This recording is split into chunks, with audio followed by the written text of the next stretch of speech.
The Kodak camera makes possible a collection of photographs which record the life of its owner and which increase in value each day that passes. Anything worth doing is worth doing to excess.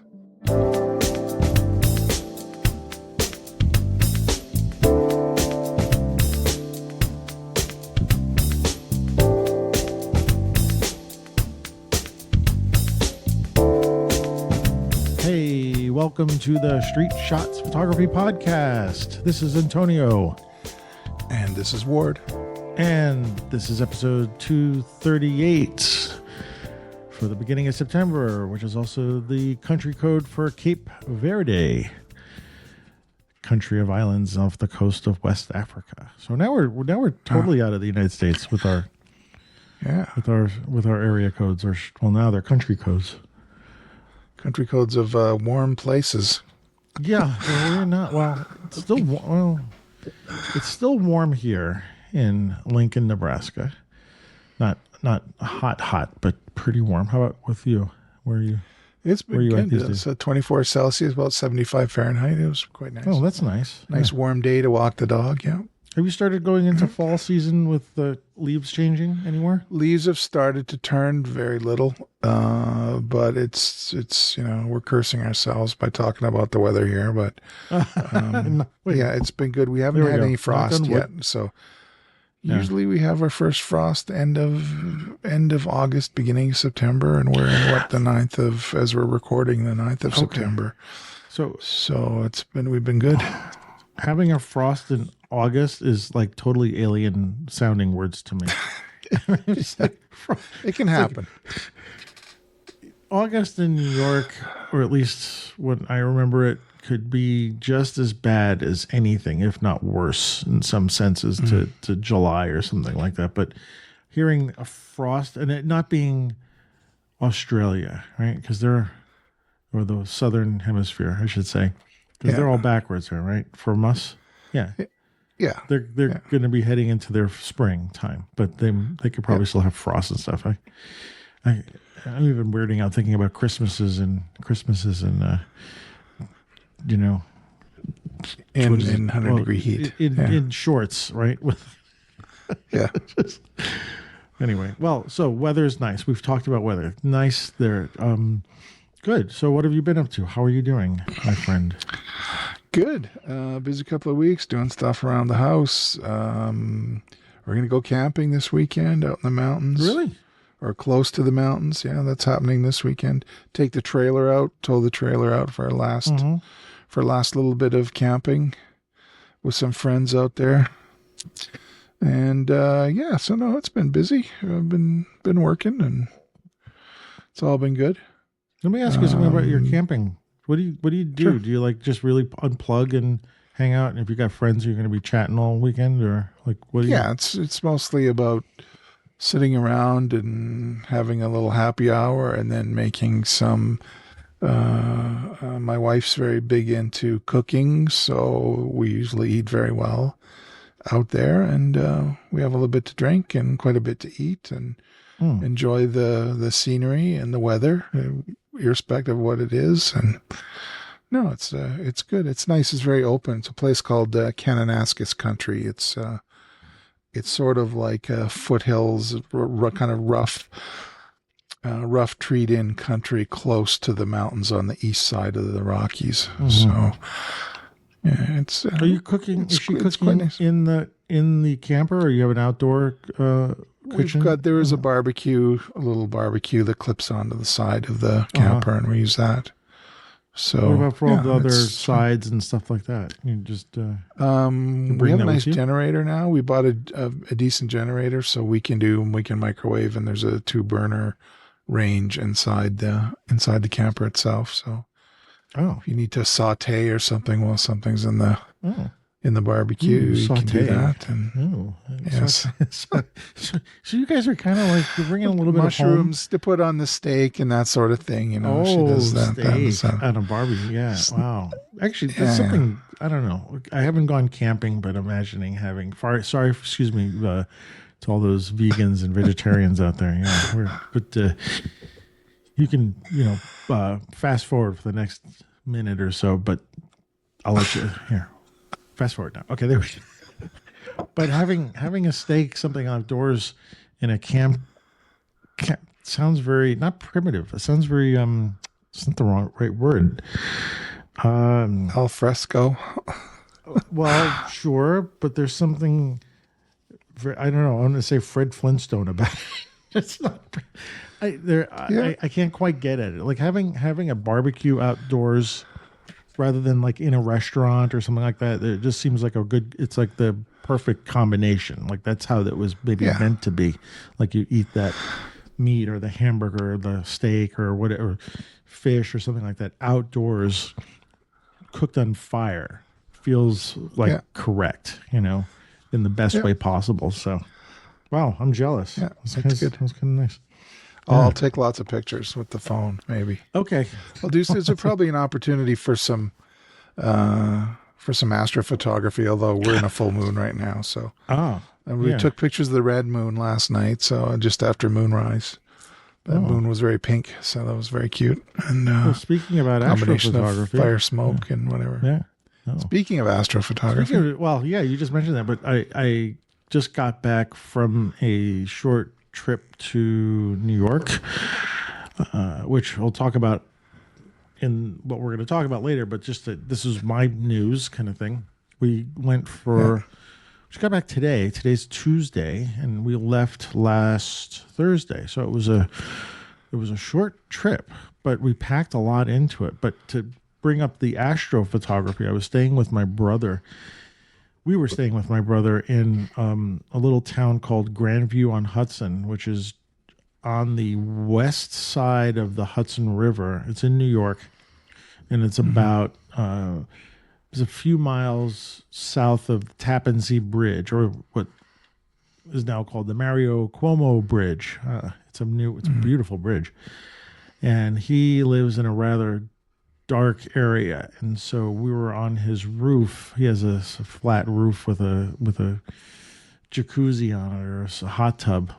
Anyway, and there was very little ambient light there, so I was just experimenting, and I took my X100 VI and set it to infinity and put on the self timer, and I just laid it flat on a table and took a couple of shots at like ISO 1600 for 5 seconds, and I am surprised. I'm always surprised at how good that camera, for a little camera, ballparking how much information it could pick up from the sky. The picture did have some ambient light creeping in, but it was sort of an overall ambient light when I was pointed straight up. Right. So just a little processing in Lightroom to bring the blacks down and stuff like that. And, essentially it looks like just a bunch of little white dots. Like if we weren't told that it was a star field, it may not register. I didn't see any constellations that were familiar to me up above. But, and 5 seconds seemed to be perfect. There wasn't enough, there wasn't movement of the stars, maybe just a little bit. But, right. It's one of those things like you show off. You're like, look what I can do with my camera. Yeah, no, it's that's like, cool. Here, take a look. But one of the things I do when I use that camera for quote unquote astrophotography.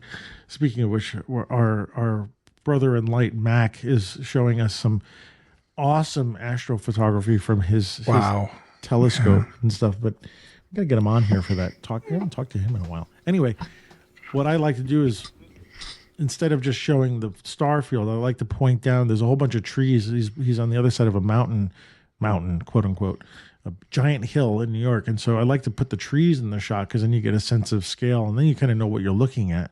The stars are behind it or something like that. So I did a few of those shots. That was a lot of fun. But that's my little foray into astrophotography. But cool. That was what I did. And I only brought on the trip 2 cameras, which was the X100 VI and then the little half frame, the Fuji half frame, which the more I use that little, excuse me for saying this, but the more I use that stupid little camera, the more I like it. Yeah. Yeah, cool. because because there's no obligations to it. You know, if I'm saying there's nothing that it's got enough features on it that I can tweak it and make some exposure adjustments. I can even throw a neutral density filter on it. It's a little magnetized one, which I don't leave on because I feel like I'll knock it off. But there's just no, like, I don't really have to think anything about it. And again, it's not quite like the Instamatic cameras of the days past, but Right. it's in that department. It's got that feel. So I don't know. Interesting. Yeah, I mean, I would hope somebody comes out with another version of that on some other brand that's less expensive. That, you know, I think having one of those around where, like, it's not my phone when I want to take pictures, because everybody, you know, Right. you all know how to take pictures with the phone. But like when you want, like I was taking pictures of so we went to the cloisters, which, if you don't know what that is, if anybody on the other side of this podcast doesn't know what that is, it's I'm not going to get the century right, but it's a cloisters, or it's a religious building, and I'm not sure what the monastery or something like that was in Italy. Okay. That was bought by some very rich person and literally transported brick by brick and rebuilt at the northern tip of Manhattan, and it's part of the Metropolitan Museum of Art. So actually, if you go to New York and you go to the Met, and you buy a ticket to the Met and you go there, you can also take your ticket and go to the cloisters and get in for free. But it's all medieval art, and there are these little the cloisters, I think, means the little outdoor sort of like a courtyard kind of courtyard, yeah, in between the buildings and stuff like that, with all these columns and stuff. But I did bring both cameras with me, because one I could slip in my pocket. But I did a bunch of photographs with that that Fuji half frame camera, and they came out great. And so anyway, it's just there's something about dumbing down, you know, my kit, and even more than, like, you know, an X100. I mean, I wouldn't call an X100 a dumb camera, but, you know, this is pretty close to it. So anyway, I didn't do any actual photography with it, because it does have a bulb setting, I think. But anyway, yeah. So yeah. But just got back, whirlwind, saw a lot of family, a lot of family actually, which was fun. It didn't feel like a short trip, so, you know. Well, it's good. You come home and recharge your batteries, or just, you know, the change of pace makes such a big difference. I think, if you're flying away too, you feel like it's an actual trip. Yeah. The other part of it that I thought was interesting was I was kind of looking forward to coming back here.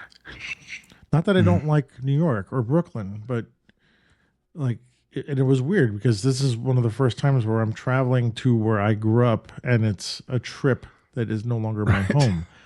Right? Yeah. And so I'm going there, and I'm a visitor in my own town, and then I'm coming back here, and like when we're getting to the airport, Angie's asking me, "What are you looking forward to?" I'm like, "I'm looking forward to being home." And like, I realized this is my home here now. You know, I wanted to see my cats, and just feel this is now familiar to me. You know, one of the weird things was, this is sort of off topic a little bit, was I went back to my old apartment because we're getting it prepped for hopefully to have it be rented, and the place was empty, totally empty. And I took a bunch of phone pictures in the house to, they repainted it and stuff like that. I had somebody taking care of it. And that was a very strange memory experience. I'm actually happy that Angie and my neighbor, Ed, and his husband, Tom, we all went there. Like, we were just having breakfast with them. And then I said, "You want to go see the apartment?" And they said, "Yeah." So we went up there. So I wasn't by myself, but it was a bit of ghosts in that apartment, like seeing it empty and remembering all the stuff that was there and how it was arranged, and now it's all gone, So that was I don't want to say interesting. That was poignant. It was a bit poignant, emotional, but not overtly. If I had gone up by myself, I think I would have been more emotional about it because definitely the ghosts, good ghosts and stuff like that. But just remembering, like, all the stuff and where we put it, and anyway, so yeah, that was that whirlwind. Saw a lot of other. Did a little.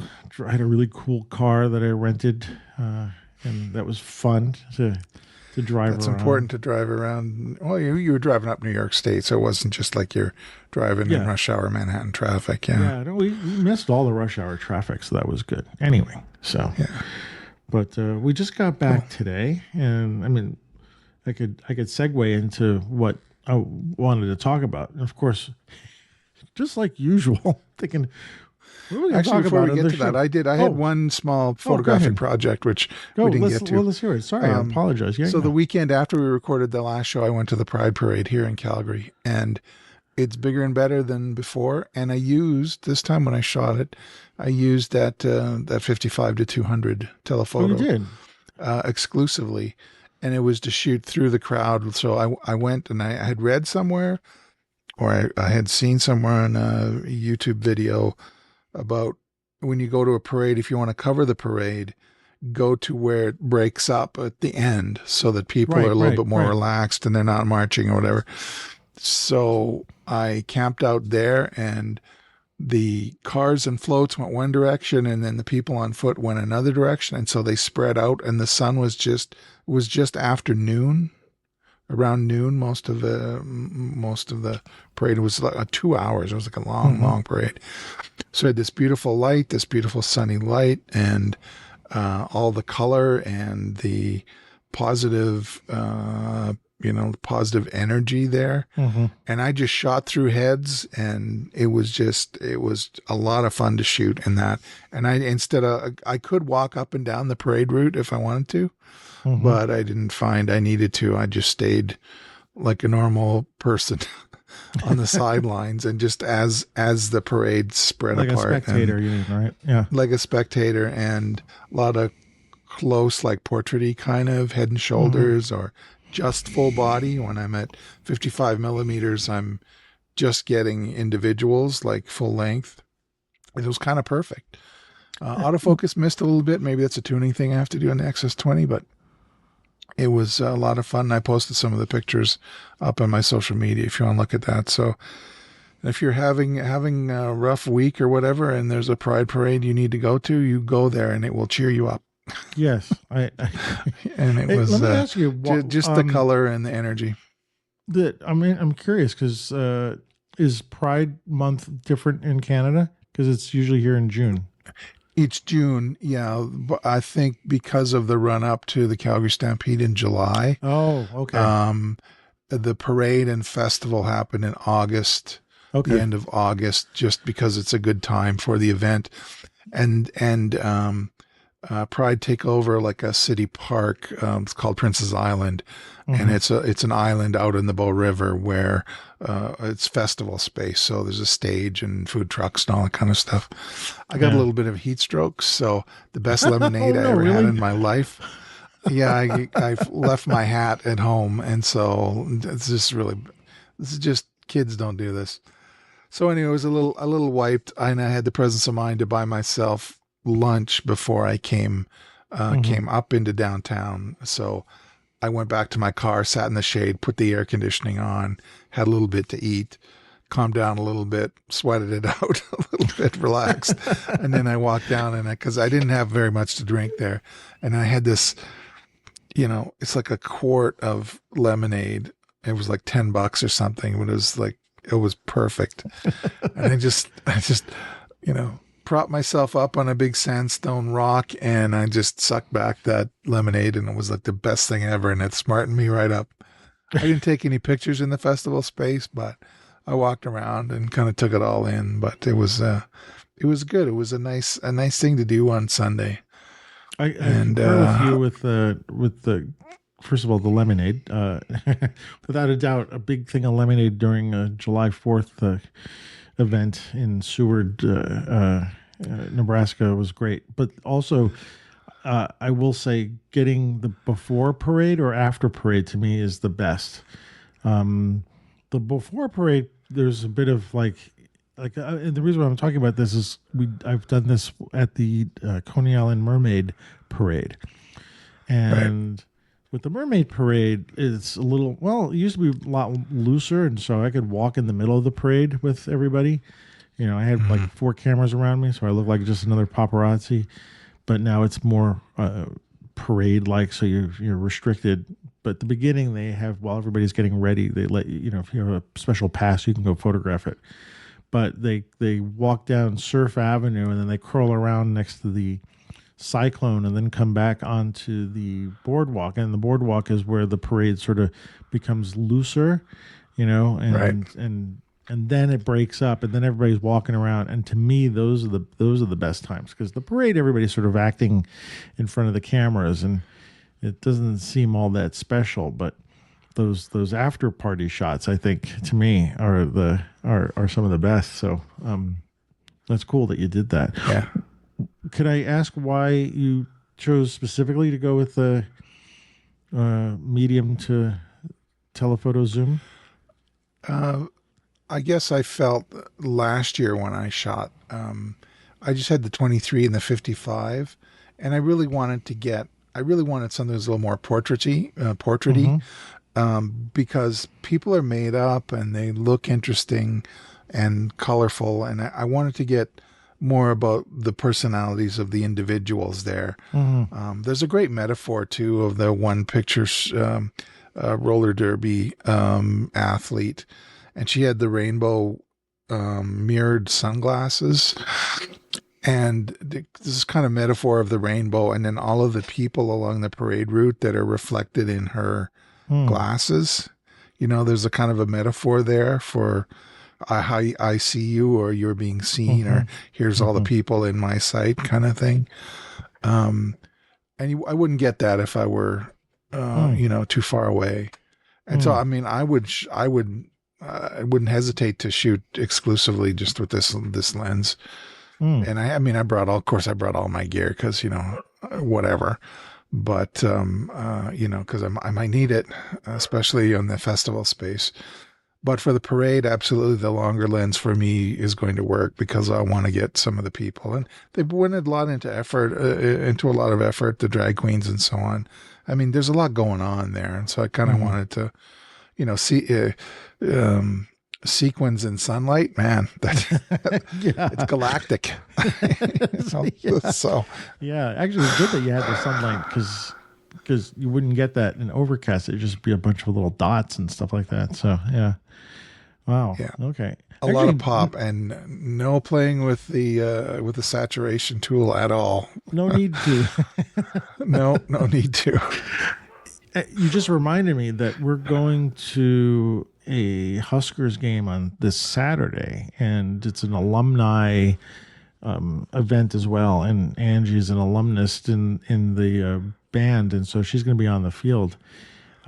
And what I'm thinking of doing, unless I find any rules against it, I'm seriously considering bringing my Fuji with the 150 to 600 lens. And I didn't see any. We went to Memorial Stadium to watch a practice, and there was rules about what you could bring in, like no liquids and this, that, and the other thing. Yeah. And there was like no video cameras, and I didn't see anything about not being able to bring us. In fact, people did bring still cameras in there. And someone brought a camera with a long lens, like an interchangeable lens camera, which, I always think about concerts and they wouldn't let you in with one of those cameras. And this was a practice, but we went through the same security.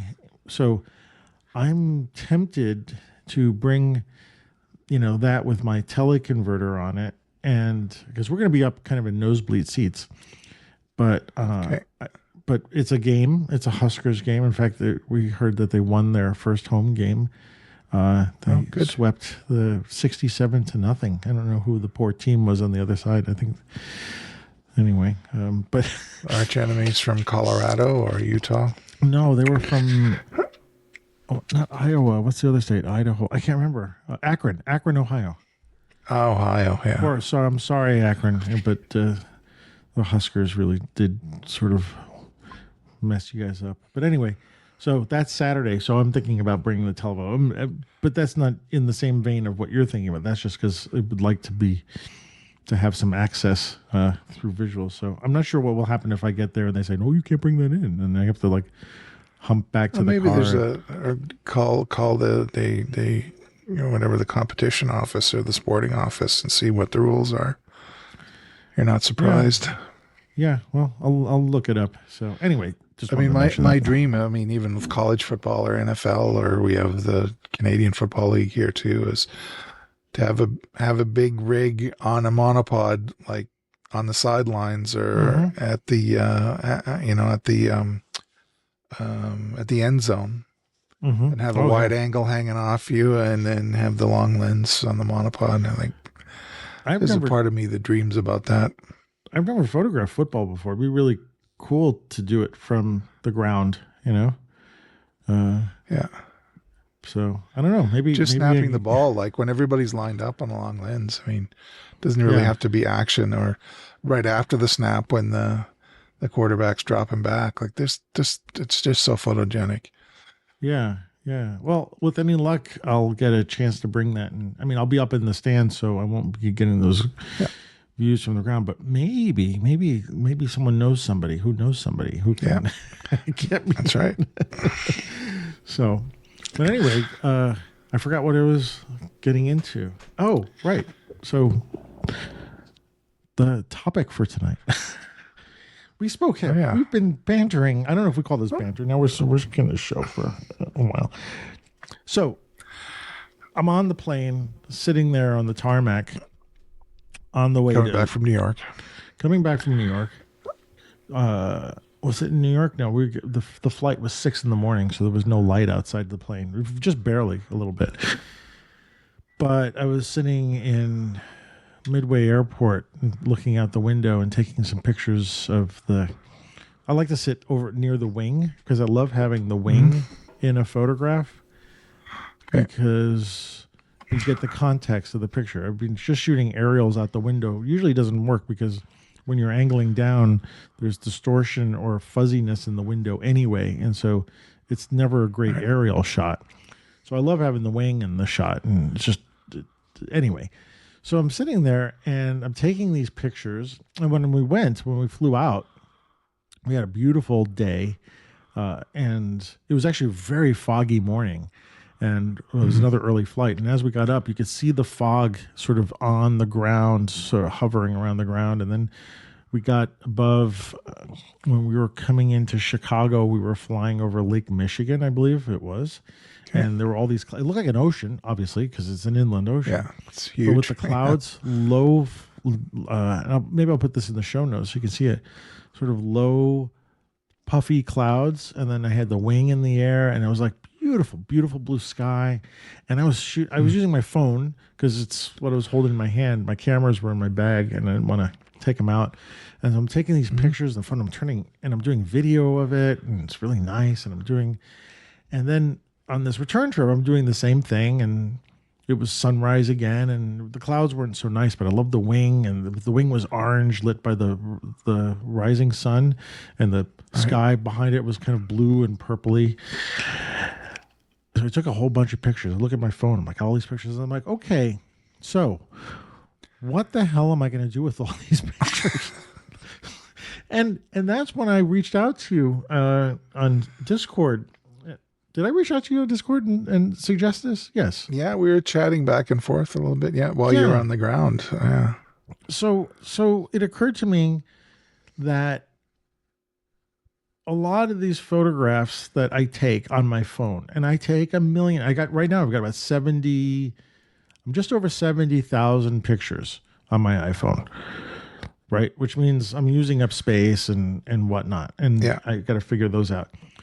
But I've got 70,000 pictures on my phone. And, a lot of them are family and friends and little things that I take pictures of and lists and all the stuff that you use a camera for. But inevitably, they're the pictures of my cats, which, of course, I got to take pictures of my cats. There's the nice, when I see... of course. yeah, that's why they invented digital photography, I believe. The pictures and the internet. And the internet, yeah, we know that. after I water the lawn here, and we have a hibiscus plant in the front, and I love hibiscus, and it just gets all this beautiful water on it.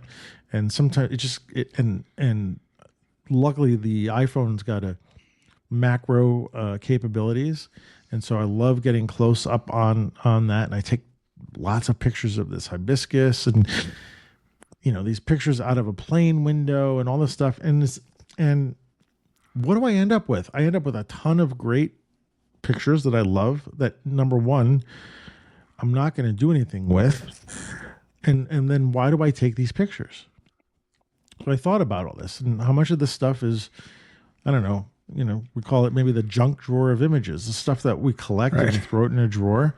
Do we need this stuff? Is it practice? What is it? What are these photos? They're not quite snapshots, right? Because I think, when I think of snapshots, I think of you're taking pictures of people in a certain area, or selfies of yourself someplace to prove the that family you're in there. front of the Christmas tree in 1963. Yeah. And to me, those have the purpose, right? Those are this recording of this time period.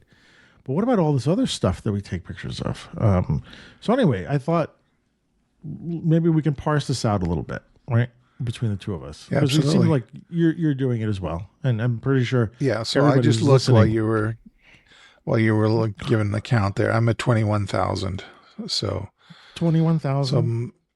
21,000 pictures going back to 2014. And that includes all of the stuff that, Mark Ryerson and I shot with the contrast app on my iPhone 4. It's wow. it's all still there. So I can go back through that. It's a great question. I mean, and we're not alone, right? Everybody, I think anyone who has a phone that has a camera worth anything is taking all these pictures. Let me just drop this on top of it. Like, when you see people at a concert, and I've been to concerts, I'm taking pictures of the talent that are there, or videos, right? Many, like, I personally, I rarely go through these pictures. Like, so sorry, go on, keep going. No, I was just expanding on, because when my wife often asks me what the subject of the podcast is tonight. And I said, because all the pictures I collect on our phones, it's a good topic. Yeah. She used some interesting language about, I have to clean my phone up. She was a bit explicit about the language about how she would clean it, but what are we going to do with all these pictures? I mean, she can't upgrade the new version of the operating system on her phone because it's choked with all these pictures. So there's real consequences in some cases, like if you don't have, for instance, an iCloud account where it offloads, your pictures onto a cloud, and then it's even further away from you when it's out there. You got to go, this picture is available, but it's not on your phone on this second. So, let's can I add to that? Restore it. Absolutely. Well, because I'm an Apple guy, you're an Apple person. I'm not sure what it's like for Android people, but exactly the case of not being you keep using up space on your device because you're adding more and more pictures, and then you go into this world of synchronization, which really confuses. I mean, I'm pretty savvy about this stuff, but even I get confused sometimes about the quote unquote rules about like synchronization and deleting and whatnot, and so often I'm more nervous about deleting the pictures, because if I delete them here, then they're deleted forever. But how do I keep them, and how do I get rid of them? Like, there's a whole bunch of management in all this. And so I end up, that's why I have 70,000 pictures on, because I haven't quite gotten to the point where I'm like offloading them permanently so I can take more pictures. But that's the whole thing is what I'm talking about. Yeah. So, I just ordered I didn't order the new iPhone. The new iPhone came out. I didn't I didn't pre-order one with more storage space. I did it with the same storage space because, frankly, 1 terabyte should be enough for any normal human being for storing pictures. And I've got so many pictures and stuff on there, which means I'm going to have to tackle this at some point. But this is not. I don't want to talk about like the storage issues. I do want to talk about what creates the storage issues. Like between you and me, I'm not going to stop taking pictures of out plane windows or flowers or whatever the heck I take pictures of with my phone that is not utilitarian or not something that I'm going to really try to make a beautiful picture of. Although I think the pictures that I make, some of these, I don't know what you want to call them, these collector pictures or junk drawer pictures that I make are really nice, you know? So, I mean, what we consider them throwaway shots, they're exercise, they're sharpening our vision. I mean, where are you coming in this whole thing? Well, we're working on the notes just now. No, just the act. I think for me, the act of taking those photographs is meaningful in the moment. I think it's why? Maybe it's a bit like an extension. Well, because what you're looking at is beautiful or interesting, or you're thousands of miles away from home, and this is an interesting phenomenon. It's not the art pictures that you and I would take, that we have a special what's the word, destiny for, like we're going to create a book or we're going to create a whatever. This is just a kind of an extension of our memory of the ebb and flow of life that we mostly forget. And then, we remember that time we did this thing and we, the beautiful sunset. Maybe it's just an extension of that, because that's what kind of goes through your mind, or mine anyway. When I'm, I get on my phone, I'm searching for a particular image because it comes up in the conversations. Oh yeah, no, I got a picture of that when I was in blah, blah, blah. Got a picture of that old train. And, so you're looking now the phone can make it easier for you to access it because it has this AI built in and allows you to find specific subjects.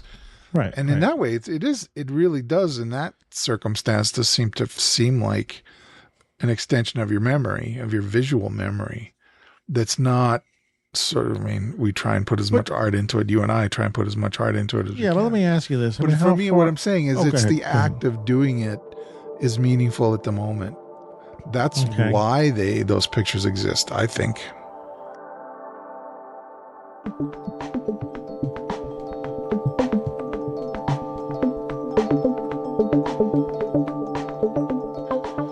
So just the act of taking the picture has nothing to do with the final picture. I mean, it's just the doing. No, it's like I think this is pretty cool looking. Let's get a picture of it, and that's enough. So, and they've make it it's an impulse.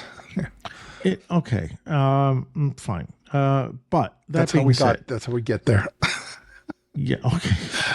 The thing is that we no longer, you mentioned this when we were putting the notes together, we're no longer sort of responsible for these memories. We've offloaded even the responsibility of recalling them to the devices. Like you mentioned that, and I've noticed this myself too, like the phone, you said, pushes memories and collections. So how often are you sitting at your chair and suddenly you pick up your phone and you suddenly scroll back all the way to the beginning of your camera roll and you start looking at pictures, whereas you might be just sort of in the coffee shop and you look at your phone and suddenly there's this memory from last year on this day, this is what you did. And if you didn't have that prompting by the phone or the software on the phone, would you really sat there and said, well, I want to see what happened on August 21st 2024, would you do that? Yeah.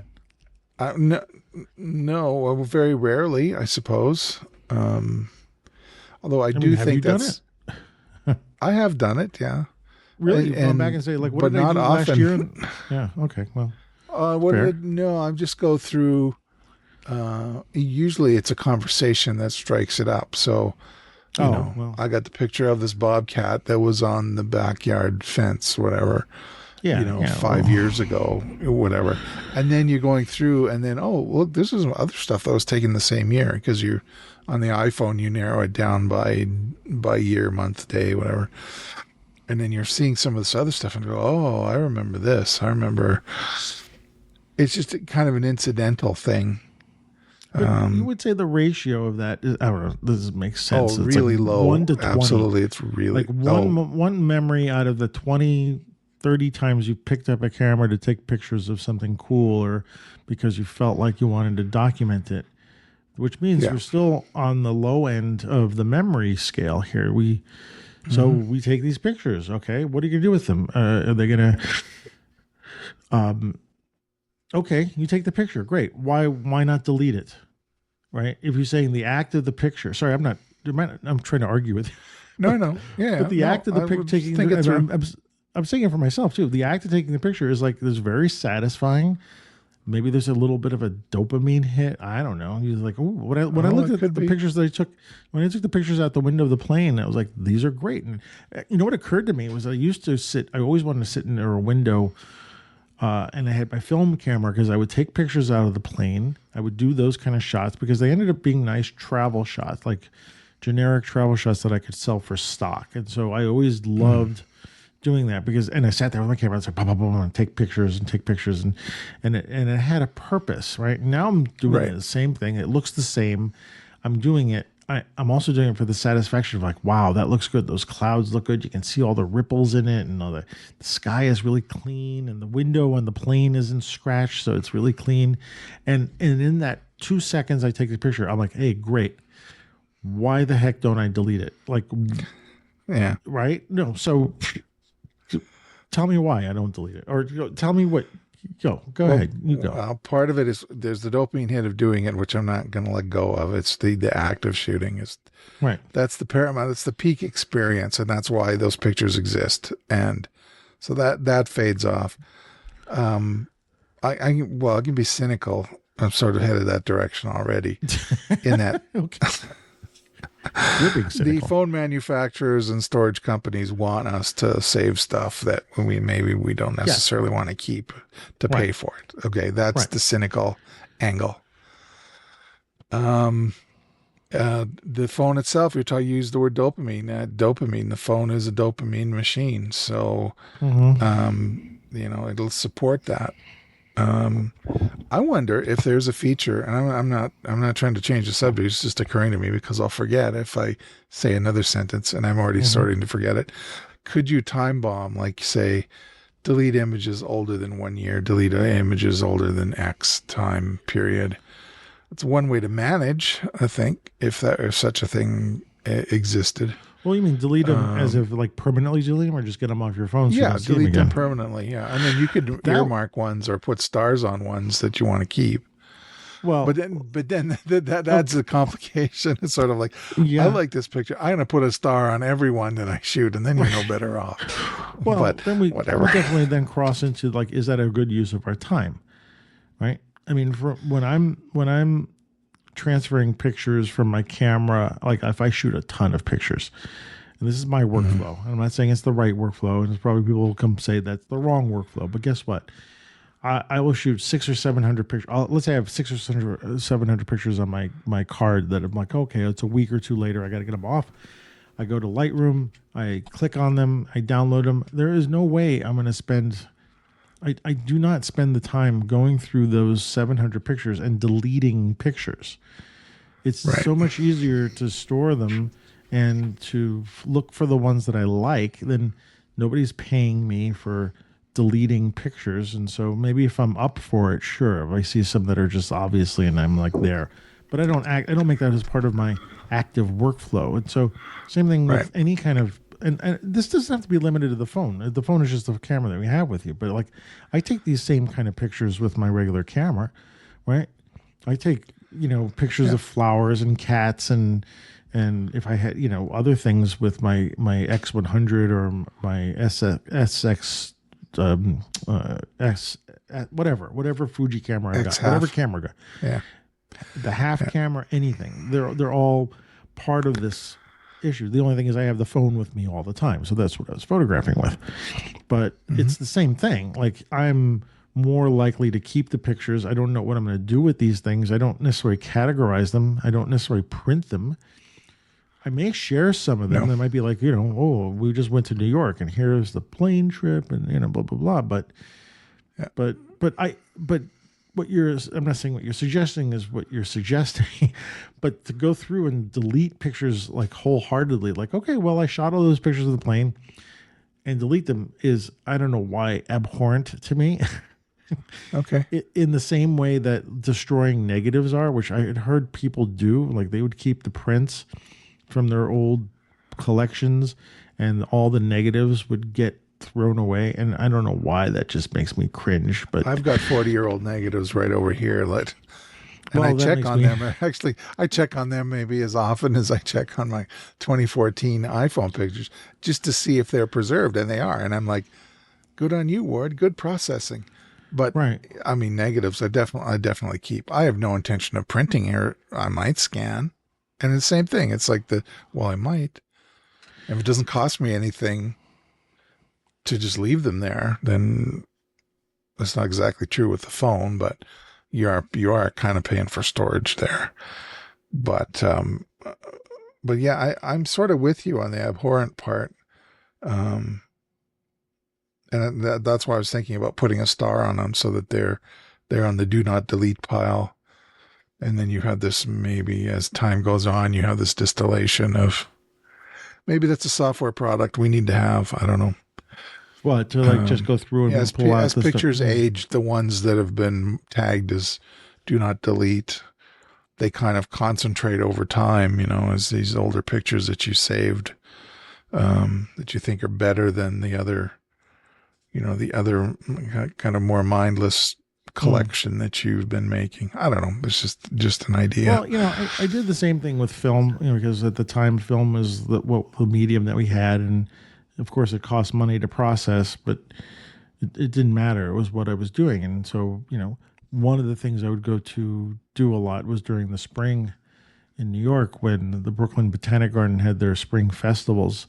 They had the cherry esplanade with all these cherry trees that were given to them by Japan, blooming, right? And the tulip fields, I don't want to call them fields, but they have like displays of tulips and batches, all the different species of tulips. And, you go there and there's a horde of people with cameras taking pictures of tulips. And, with film, in the film days and with the digital days, everybody's like, they love these tulips. And I've got tons of film pictures of these things, and I'm sure I've got tons of digital pictures of these things, and because of the easy ability to take multiples, right?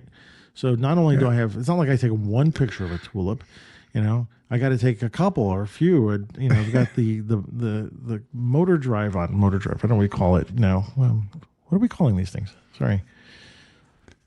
They call it drive. It's really funny when you on your camera. Yeah. On Lots the of camera, legacy it still stuff. Yeah. It still says drive, which is really funny. Yeah. I just realized that it's like it's like why we still have the floppy disk as the save icon on our icons. The Gen Zers don't know what that is. It's just it's just an icon, a meaningless icon. Why do they call it a drive? It's a motor drive, everybody. That's what we use. That's where it came from. And, rather than just taking one picture with a digital camera, it's like, well, first of all, it doesn't cost me anything. And I always look and say, well, I got 300 gigs of space left. I can afford to take a bunch of these. And then why do I have to take a bunch of them? Right. And of course that means I'm cluttering my feed with stuff that I have to sort of sort through to get to the good stuff. And, but I don't know. Do you think you make these pictures just for yourself? Do you think you share them? Is it for an audience? What do you? And tell me what pictures you take of. What are the junk shots that you take?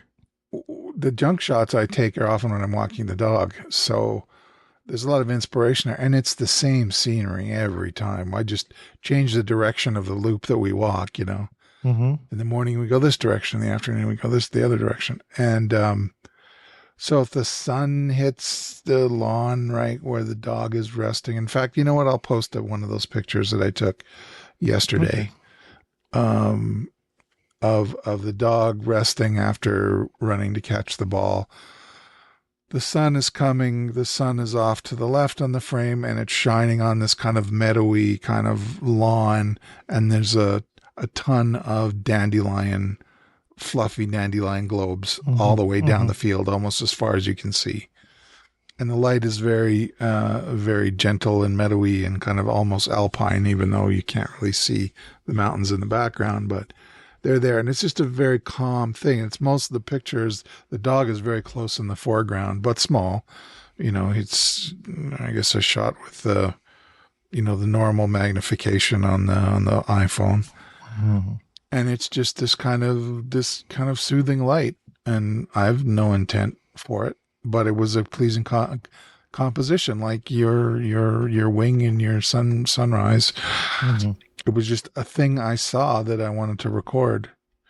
It doesn't really have a purpose. I'm not going to be doing any post processing on it. I don't think. I might crop it a little bit. But yeah, it's just a kind of a memory. It's just the thing that I saw. Well, tell me I think this. that aspect is good. I mean, I like doing that and talking about it. I'm like, oh yeah, the feeling that I had of recognizing and seeing it and shooting it. It's the photographer in me. Tell me, have you ever taken shots, these practice shots, we'll call them junk drawer shots, I don't know what we call them, that ended up turning into something meaningful, like that you actually like initially took because like we're all taking these pictures because, oh, that's cool, and I get the dopamine hit, and maybe you don't have an intention in mind, but you somehow look back at it and say, oh, look what I did here. Let me process it. Let me take it a step further. Okay, so a very recent one. My wife wanted me to take pictures of her sweet pea patch up on a trellis in our front yard.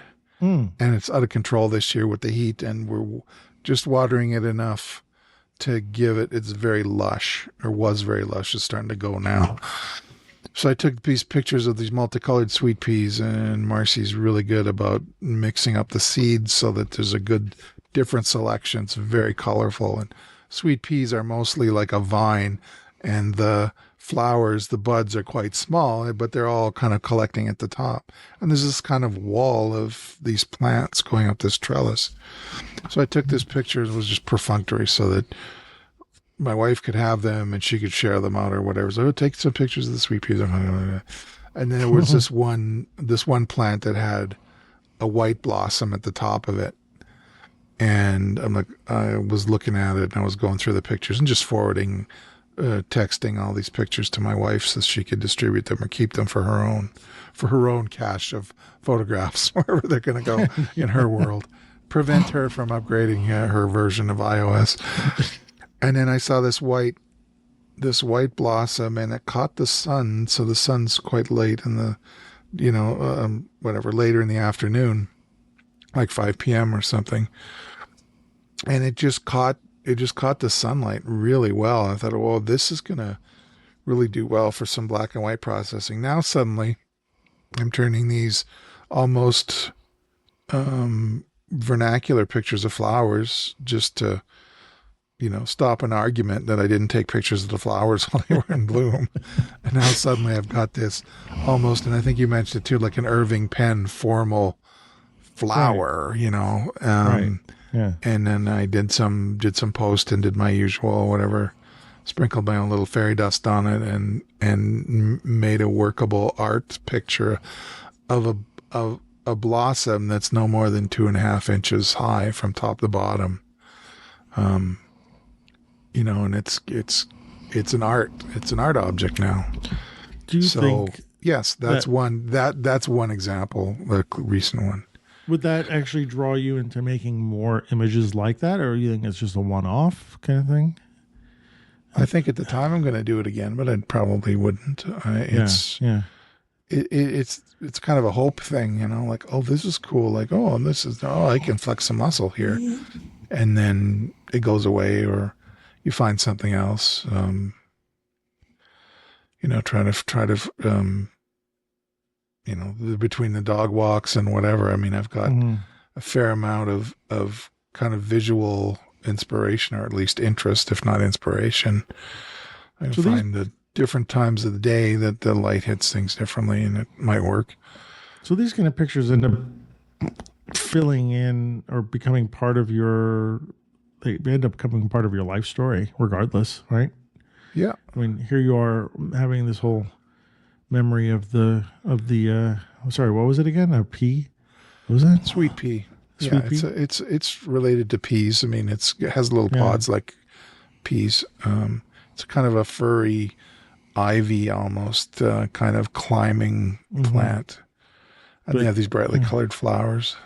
it's funny. You could almost, as I'm thinking about this, you could almost make a little print of it and stick it in a photo journal and write a whole little story. You could just write the whole story that you told me about it. And Yeah. it'd be a very little interesting vignette of your of you. You know.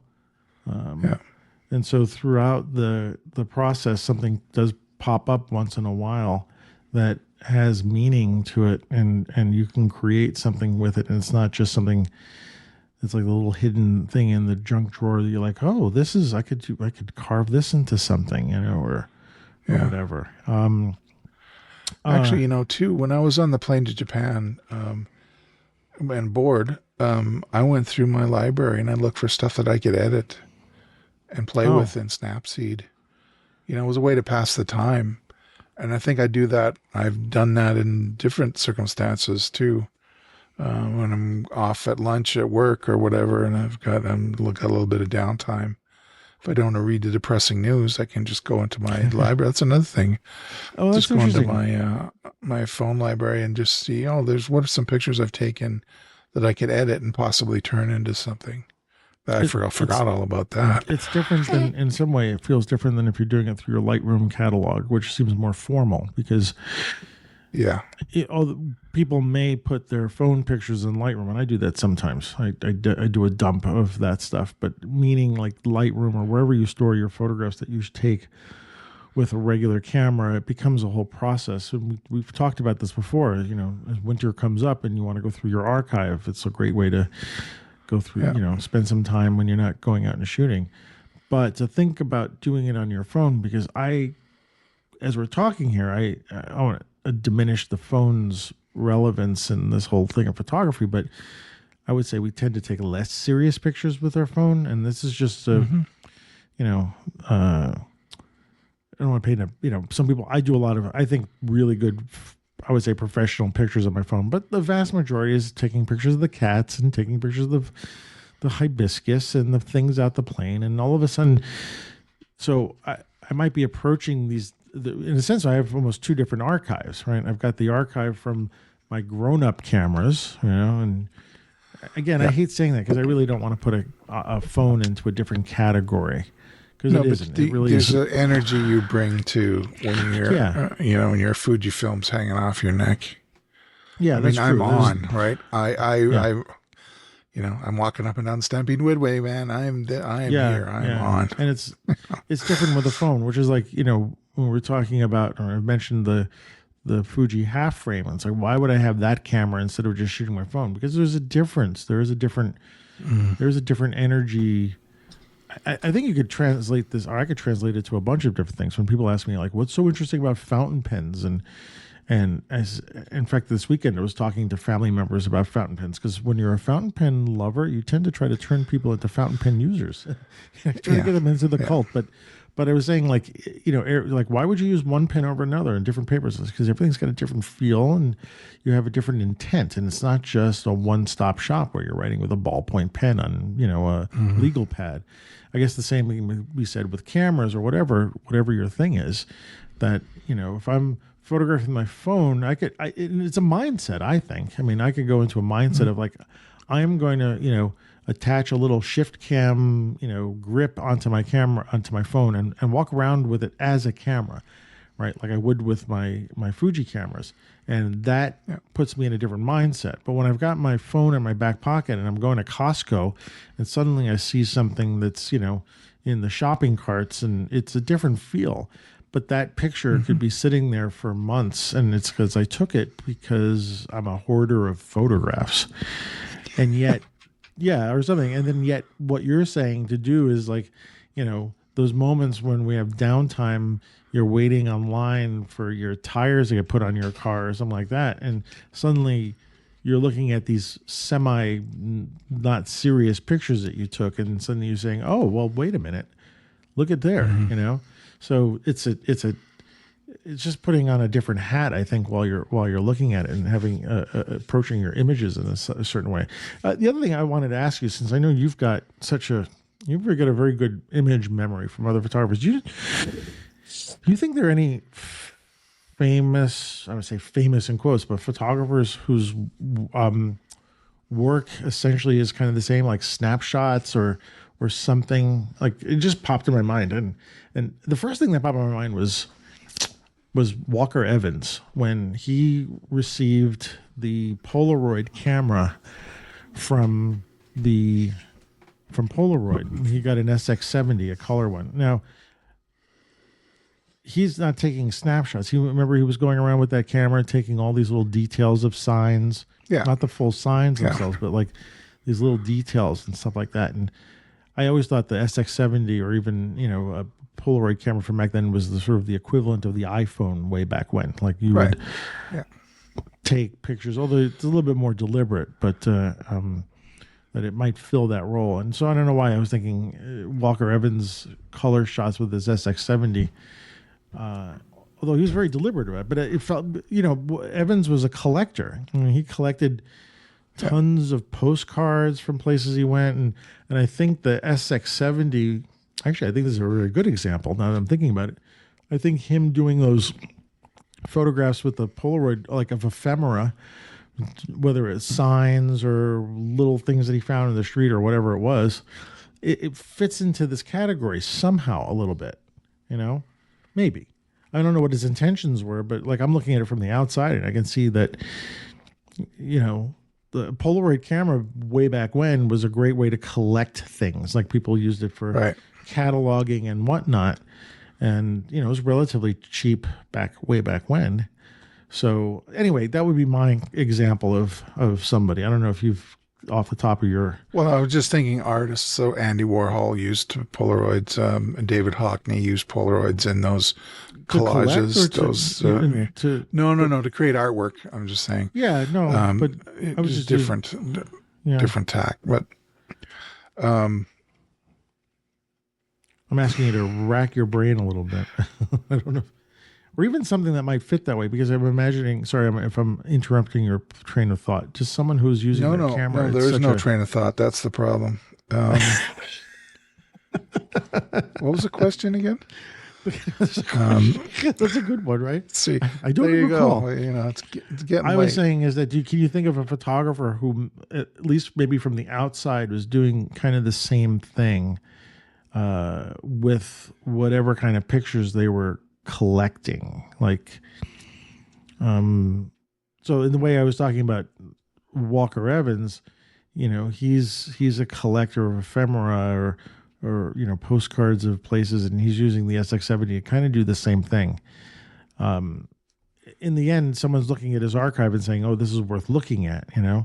Yeah, I can't think of it. I mean, I know there's photographers who a prolific photographer, someone who shoots a lot. But I mean you want to, I can't think of anybody. I mean, well, how about this? My mind goes to photographers that are trying to create art out of it, and not the ephemera part. Well, how about this?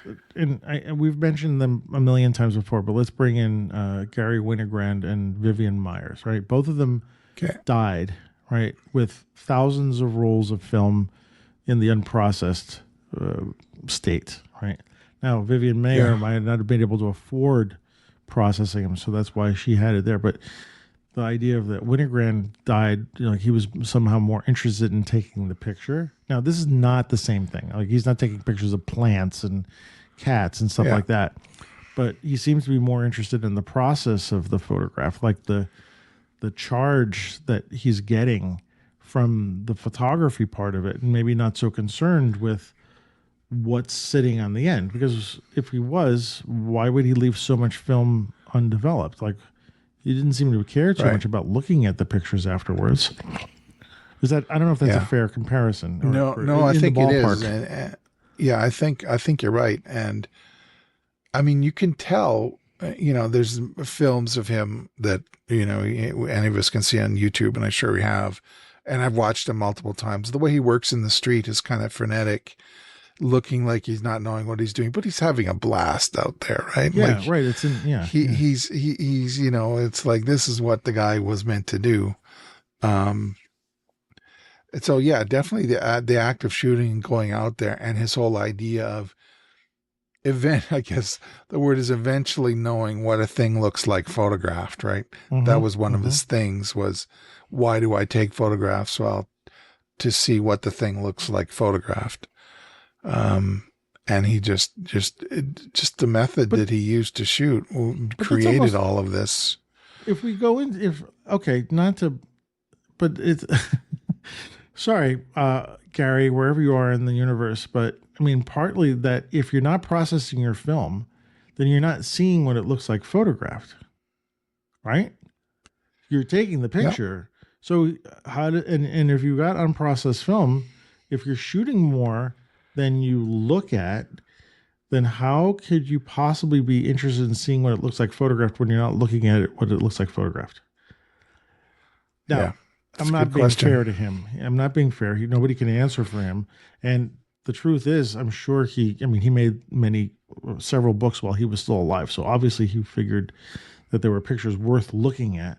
But why leave so much stuff untended? And I don't know if Yeah, we have an answer for that. But no, so, no. so how can we wrap up this Uh, topic a little bit? Just because I don't know where we're Well, are going we with looking it. for techniques to clean up our archive, or are we Well, no, trying no, I don't to? want For me, I think it's just reframing and reminding ourselves that we do have this. I want to call it an extension of our memory, because we don't have necessarily artistic intent. I think you and I might have a little bit to. more Mm-hmm. than, and our listeners maybe have a little bit more, or there are listeners out there who use the phone for way more artistic purpose than you and I do, and that what they shoot is more than taking a picture of the garburator, the garbage disposal thing, and the Mm-hmm. part that you need, so you can go to the Home Depot and buy the part. Um, that there is an artistic intent, but I think, um, maybe there's an opportunity for us to go through and look and make a point of looking at your archive to see maybe you want to clean it up. Maybe you'll have some nostalgia of stuff that happened, and I have a picture of that dog I used to have, and that there's a memory, that there's something you can do. You can mine those memories. Well, yeah. I think having this conversation, that's the feeling I'm having now. Okay. I think there's two parts to this. Just to also sum this up, the extension of memory, I think, is very important. What you say, and in the sense of like we store memories when we look at things, when we walk around, we have events, but we don't always recall those memories. Like they're in our brain. They could be recalled. Sometimes people have a hard time actually recalling the memory, but they're part of who we are, right? And like sometimes we sit there in a chair and we think about what happened 2 weeks ago, and we have that memory similar to as if we were going through our phone. But with our memories, to go back to the other things, we don't. I don't think we collect if excuse me for using this word too many times, but ephemera memories. Like I don't sit there and remember the airplane window or the hibiscus like as part of some sort of deeper memory. So I think there's two Right. different things. Yes, there is the artistic use of the device that's with you, whatever it is, the Polaroid camera or the half camera or the phone. Like there's a Yeah. deliberate use of it. But then there's this other thing about the collection of the memory, like and how and what's our purpose with it? Like how does it make us more of who we are? And do these photographs that we take that we don't plan to do anything with, that we think we're going to just stick in a drawer or the closet in our computers or our minds or whatever, how do they add to who we are? And I would make the argument that they do add. I mean, you say we take a picture because we like it. It could be a practice. Every time you do something and look at something and frame it, even if it is something that you can stick in a junk drawer, adds to your creativeness, right? It doesn't get lost. It's not like you can separate that from anything that you're going to do in the future. So Right. I do think they play a part. I do think there's a practical issues to it, in the sense of what we were talking about earlier. But those practical issues seem to diminish over time because there's, it's easier to store the pictures than throw them out. And what harm does it do to have all this stuff? It's not like it's the end of the world that we take cat pictures, and have a zillion of them. So anyway, that's kind of what my thought is. But I kind of like this idea that we're thinking of this work as important as the creative stuff that we do. At least that's what I think. And it doesn't have to have any kind of life other than living on your phone or your computer or in a junk drawer, whatever it ends up being. So anyway. Well said. Is it? I think we can wrap it. I think we could wrap it up. Well, because it's just sort of well, I mean, these electronic photo collections that we have are this part of our life, and we talk about it. And is there a resolution? Is there a problem to be solved? Maybe. But I like your idea of the importance of it being part of our lived experience, and whether or not it's discovered by others, maybe after we're gone or whatever, that there's some value. Again, it takes me back to the moment you shot. The real value, for most of this normal stuff, that's not the stuff that we intend to have an artistic intent for. It's the moment of capture that's important. I saw this kind of thing. Yeah. All right. So, well, look at that. Something comes out of an airplane ride. Just sitting there. There you go. Let's get inspiration from anywhere. I like that. Okay. Well, that wraps it up for this week, I think. What do you think? I think so. Okay. You say so. Absolutely. I say so. Why not? I gotta go take the garbage out. So. All right. Where is the world looking for you these days? You can find me on Vero, X, formerly called Twitter, and Blue Sky at WRosinPhoto. On Instagram, I am at Ward Rosin Fine Art, and you can see my Pride pictures and some other later stuff on there. On Facebook, I'm Ward Rosin Photo, and my website is rosin.ca, and I did spend a little bit of time creating galleries on there now. Ooh. So I've got some divided up. The pictures that I put up there are just sort of examples that, just some images I could scrape in there. They're pretty good, but it's definitely work in progress. But I don't mind sharing my my site in its intermediate state. I don't mind. And the template that I'm using in Squarespace is probably not the one I'm going to keep, because the list of galleries looks fine. When you click into a gallery, you get giant pictures if you're looking at it on the web on your desktop. I'm like, great. So you're going to be looking at like fine print sized pictures, and they could be a little smaller. So all right. I got some work to do there, but it's fun to put together. Well, what about you, you're dabbling. I got to do something. Well, we're both inspired. What about you, Antonio? Where can we find you? Yeah, all right. Absolutely. So Blue Sky at AM Rosario, Instagram, AM Rosario Photo. My nice new shiny website is amrosario.com. Squarespace as well. I'm gonna get them as a sponsor since we're both using them.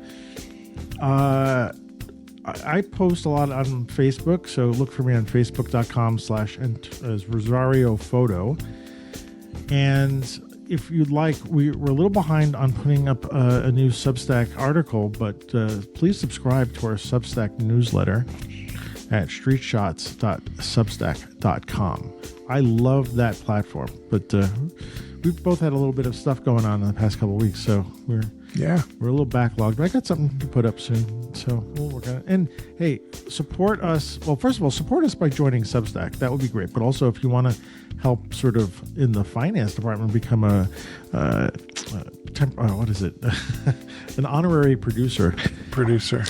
Yeah. Buy us a coffee at buymeacoffee.com/Antonio Rosario.